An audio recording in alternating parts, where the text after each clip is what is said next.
اگر پاکستان جیسے ممالک ان کی پروسیسنگ شروع کر دیں تو بیجنگ کی اجارہ داری ٹوٹ سکتی ہے۔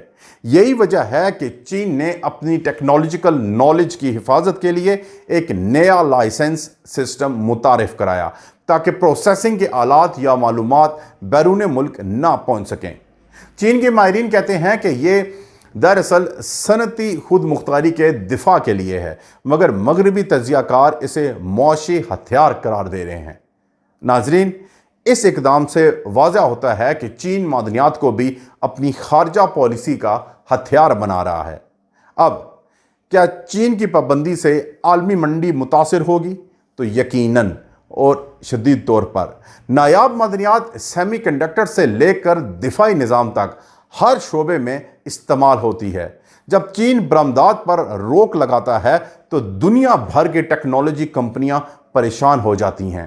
اسی لیے یہ فیصلہ صرف چین کا داخلی معاملہ نہیں بلکہ عالمی سپلائی چین کے لیے بھی ایک خطرے کی گھنٹی ہے۔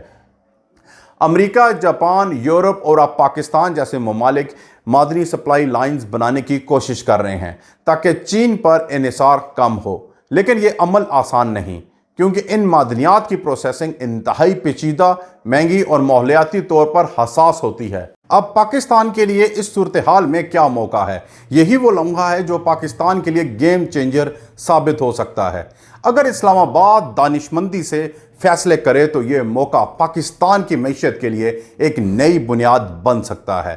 پاکستان کے پاس قدرتی وسائل موجود ہیں، امریکہ کے پاس سرمایہ اور ٹیکنالوجی۔ اگر دونوں کا اشتراک شفاف اور دیر پا بنیادوں پر ہو تو پاکستان ایشیا میں معدنی سپلائی چین کا نیا مرکز بن سکتا ہے، مگر یہ راستہ آسان نہیں۔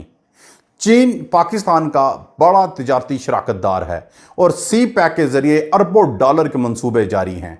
ایسے میں پاکستان کو ایک بڑے نازک توازن برقرار رکھنا ہوگا تاکہ بیجنگ ناراض نہ ہو اور واشنگٹن اعتماد بھی کھو نہ دے۔ چین پاکستان کے لیے ایک اہم معاشی طاقت ہے، لیکن معدنیات کے معاملے میں دونوں کے مفادات اب مختلف ہوتے جا رہے ہیں۔ بیجنگ چاہتا ہے کہ پاکستان خام مال فراہم کرے مگر پروسیسنگ چین میں ہو، جبکہ امریکہ چاہتا ہے کہ پاکستان خود اپنی معدنی صنعت کو ترقی دے تاکہ وہ چین سے الگ سپلائی لائن بنا سکے۔ یہی کشمکش مستقبل میں پاکستان کی خارجہ پالیسی کے امتحان کی بنیاد بنے گی۔ اسلام آباد کو اب فیصلہ کرنا ہوگا کہ وہ صرف ایک خام مال فراہم کرنے والا ملک رہنا چاہتا ہے یا ایک صنعتی طاقت بننے کا خواب دیکھتا ہے۔ اب ناظرین، چین کی پابندی کا براہ راست پاکستان پر کیا اثر پڑے گا؟ چین کے فیصلے کے بعد عالمی منڈی میں نایاب معدنیات کی قیمتوں میں اضافہ متوقع ہے۔ اس کا مطلب یہ ہے کہ پاکستان کے ذخائر کی قدر میں بھی اضافہ ہوگا، لیکن اس کے ساتھ ساتھ آلات اور پروسیسنگ ٹیکنالوجی مہنگی ہو جائے گی کیونکہ چین سے ان کی ترسیل مشکل بن جائے گی۔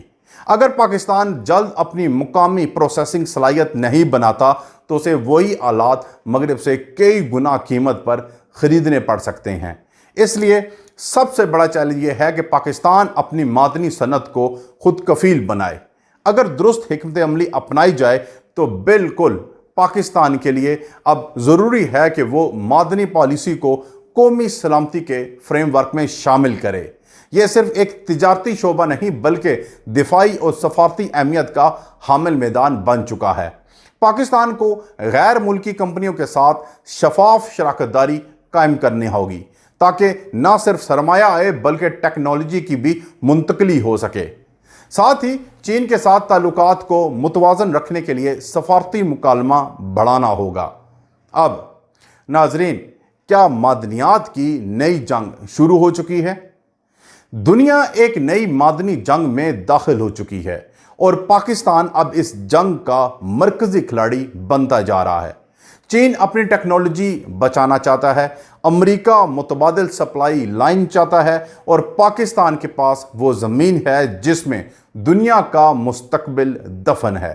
یہ جنگ بندوقوں سے نہیں بلکہ وسائل، سرمایہ اور علم سے لڑی جا رہی ہے، اور جس ملک نے اپنی معدنی پالیسی کو سب سے بہتر چلایا وہ اگلے دہائیوں میں معاشی طاقت بنے گا۔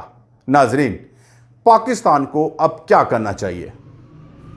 پاکستان کے لیے سب سے پہلا قدم یہ ہونا چاہیے کہ وہ اپنی معدنی پالیسی کو قومی ترجیح بنائے۔ دوسرا، پاکستان کو ایک خود مختار معدنی پروسیسنگ زون قائم کرنا چاہیے، جہاں نہ صرف ملکی بلکہ غیر ملکی کمپنیوں کو شراکت کے مواقع مل سکیں۔ تیسرا، چین اور امریکہ دونوں سے توازن کے ساتھ معاہدے کرنے ہوں گے، نہ مکمل جھکاؤ کسی ایک طرف، نہ انکار کسی سے۔ پاکستان اگر اس توازن کو برقرار رکھتا ہے تو وہ آنے والے وقت میں جنوبی ایشیا کا معدنی مرکز بن سکتا ہے۔ یہ وہ موقع ہے جسے گنوا دینا آنے والی نسلوں کے لیے نقصان دہ ہوگا۔ اگر آپ سمجھتے ہیں کہ پاکستان کو اپنے معدنی وسائل پر خود مختاری حاصل کرنی چاہیے اور چین اور امریکہ کے درمیان ایک متوازن راستہ اپنانا چاہیے تو اس ویڈیو کو شیئر کریں تاکہ یہ پیغام ہر اس پاکستانی تک پہنچے جو اپنے وطن کی اصل طاقت کو پہچاننا چاہتا ہے۔ چینل کو سبسکرائب کریں، بیل آئیکن دبائیں تاکہ آپ کو دنیا کی سب سے بڑی بریکنگ نیوز سب سے پہلے پہنچے۔ اگلی ویڈیو میں ملاقات ہوگی، تب تک کے لیے اللہ حافظ۔